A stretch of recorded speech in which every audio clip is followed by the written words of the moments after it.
gave me a challenge today. Obviously, I generally host. I like to take Q&A, so at this point I'm going to say please ask as many questions of me in the next 10 minutes.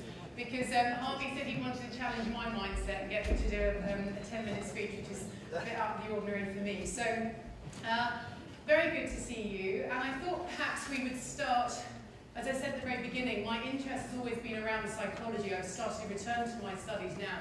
And I was in a lecture recently, and one of the key themes that came out of that is just how much we are influenced from our early years. How we do think, the relationships we form, the careers that we choose, stems very much from our upbringing, our parental influences. And I don't know if you knew, but 80% of our brain has developed, by 80% by the time we are 2 years old.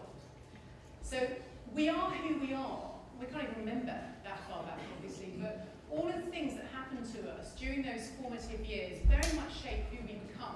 Now, it's not to say that we can't change who we are, and we've been hearing that throughout today, of course, how we rewire our brains. Our brains are even more plastic, as we call it, than we even ever thought. But it's just, I just thought I'd mention that to put it into context of perhaps why we do what we do. And if you are sitting there thinking, it's all very well hearing what Matthew and the rest of the speakers have said, but how do we as individuals then take that back to our workplace and perhaps within ourselves? How do we change our own mindsets? It's just something to bear in mind, that we have to look back at our influences, the positives as well as the negatives, our strengths and our weaknesses, if we are then to go on to achieve success. So, what about me? How did I start? Well, my background, put it this way, my dad has a very large hippocampus. Matthew referred to it earlier. My dad was a London cabbie, I should clarify. My dad was a London cabbie and my mum was a play school teacher, so I came from a really working class roots. What I did have in my family was a real strength of conviction from my parents that I could do whatever, especially from my dad, who was a real adventurer and always said to me, he had 3 girls, and he was determined that we would go out into the world and make our way and really have a strong work ethic. But he always said to me, you can do anything that you set your mind to. And again, it comes back to Matthew's point from this morning. So I grew up, I did lots of different things, but there was always a theme. I went off hitchhiking at 16, I ended up on the West Bank getting tear gassed at 17, because I wanted to go and find out what was going on in the Middle East. I didn't understand it. I used to turn up with a dictaphone and literally just sort of, I'd turn up in Zimbabwe at 19, I went off on an expedition and literally found myself among sort of witch doctors and was always doing interviews and taking it back and living this life of adventure. Absolutely loved it.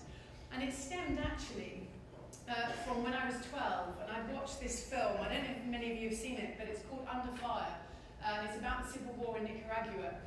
And I think it was mostly to do with the fact that Nick Nolte was playing the lead and he was rather handsome. But it really, he was a photojournalist, and he had this real sense of fighting for injustice and covering the atrocities of this civil war, and it struck me, and I thought that's what I want to do.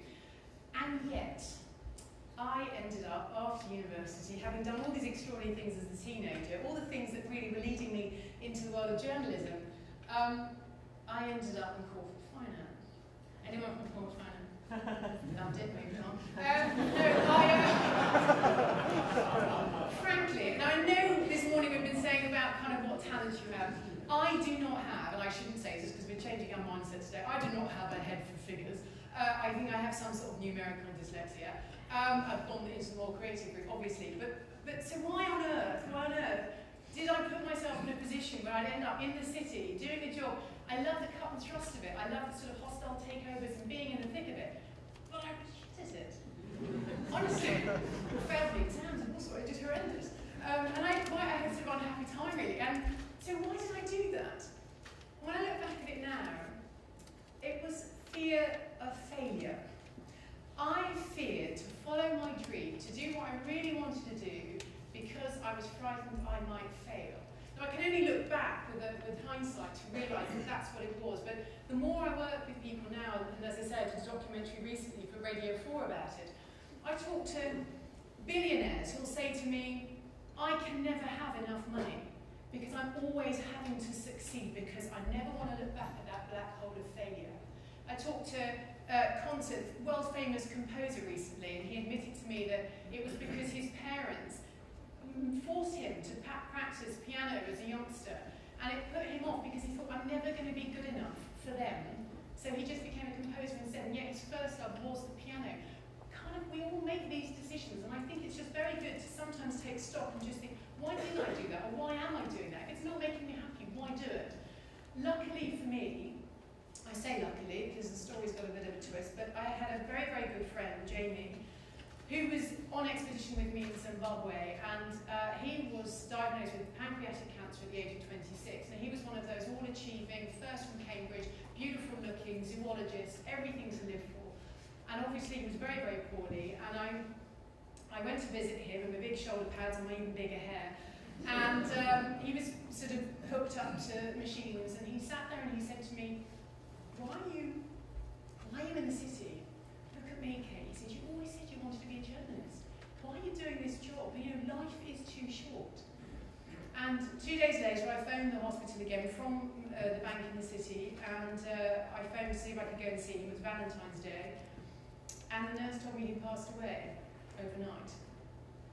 And obviously then I sat, cried at my desk, not allowed to do that obviously, so I had to put my head down. And I resolved there and then to make a change. And I literally picked up the phone, thinking through my sort of haze of how I could get out of the situation.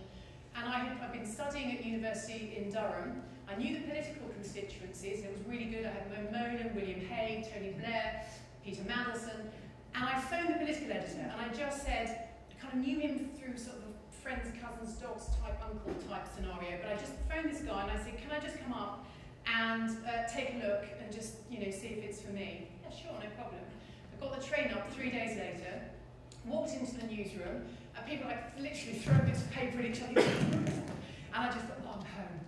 It was just this feeling of like, I have arrived at home, and I literally gave up the job in the city, much to my mother's horror, and my dad's like, yeah, brilliant, you go girl. And I said, I'll make the tea, I will do whatever it takes to work here. And I used to get up, and I'd get up at 3 o'clock in the morning, and I'd be like the Good Samaritan. I'd take all the calls from sort of Alan from Akeley Heads. If I'm having honey on my toast this morning, and I'd be like, brilliant, Alan, okay, you phone every day. Bit by bit, I started sort of finding my way, having a chat with Alan, finding my way and building up a bit of a database of people that would call me. Now, one morning, Alan from Akeley Heads did phone me, and he went, he said, there's police with their guns outside my door today. Marvellous, it's an arms siege. So I'm then like, fantastic. So I go to my news editor and say, I think we've got a story, you know. I phoned them, and he said, how good's your source? I'm thinking, well, it's Alan from Akeley Heads. So anyway, but it didn't turn out. It was a really big sort of domestic, and it turned into a story. And I started getting more and more stories just by encouragement. I'd go out to the police and the AA and all the hospitals, and I started getting people calling in and getting these exclusives. So then I got trained, and I said to the music, I would like to be trained now as a journalist. They said, yes, sure, sent me off. And I had a whale of a time, and I would have paid, in fact I was really, because I was having to make sandwiches on the side to pay my way, because I was getting a pittance there. But I was happy, and I was doing a job that I absolutely loved. I then got headhunted by ITV, which was a rather different environment. I turned up on my first day, and the news editor was a guy called Arthur Pickering. I never forget him. Big poodle hair, and I'm sorry if anyone comes from Yorkshire, but he had this very gruff Yorkshire accent, which I don't do very well, but I'll try. And so basically, when you go into a newsroom in the morning, you'll sit around in a semicircle, and everyone sort of gets allocated their job. So after this was sort of my first day on the job. I've been over at the BBC, nurtured and sort of in this nice comfort zone. You go over to the sort of corporate commercial section, suddenly it's a different order. And he'd sit there and he'd say, right, you Jenny football, think of that, you football, go to the football, you football. And he'd go around this thing. And I'm sitting there at the end, like, my heart's like up here thinking, oh good God, like, you know, and this is this thing of like, I'm going to be discovered now, like they've headhunted me, paid a lot of money, and I'm no good. And so I'm sitting there on the end, and he just looked at me, fixed me with this sort of steely eyes, and just looked at me, and just looked away again, and literally ignored me. I thought, oh, well okay, maybe I don't have a job today because it's my first day, and perhaps he's letting me ease my way into it. Anyway, the phone goes, and it's the fire brigade, and so he picks up the phone, what, 5 dead, yeah, puts the phone down. So I'm like, oh good God, I am the only person left here, and there's obviously some fatality, fire. oh my God, I've never been out on a job before. This is obviously now going to be the lead. All these things were in my head. Anyway, so he looked at me and he went, you, Silverton, fuck off and cover the fucking fire.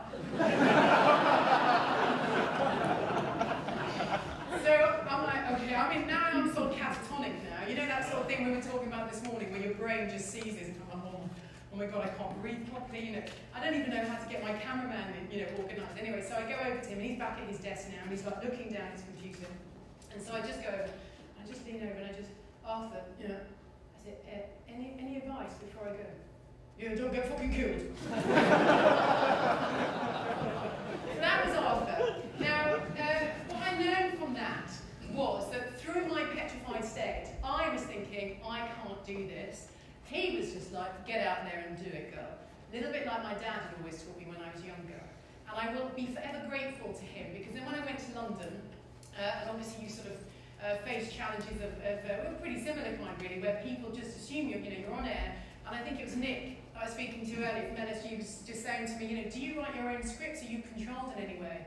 Oh my God, let me tell you. So I write all my own scripts, all the headlines. If ever you see a newsreader reading the headlines, they will have written those headlines and the cues and the questions. Nobody tells us what to say and ask. And when you're on your news channel, then it's free for all, literally. I mean, like, I just remember there was one time I'm interviewing Shimon Peres here, and they're going, and yet you've got a really serious interview, obviously, and then you've got Bob Geldof at Downing Street, can do now. And I'm thinking, what the hell is Bob Geldof doing at Downing Street?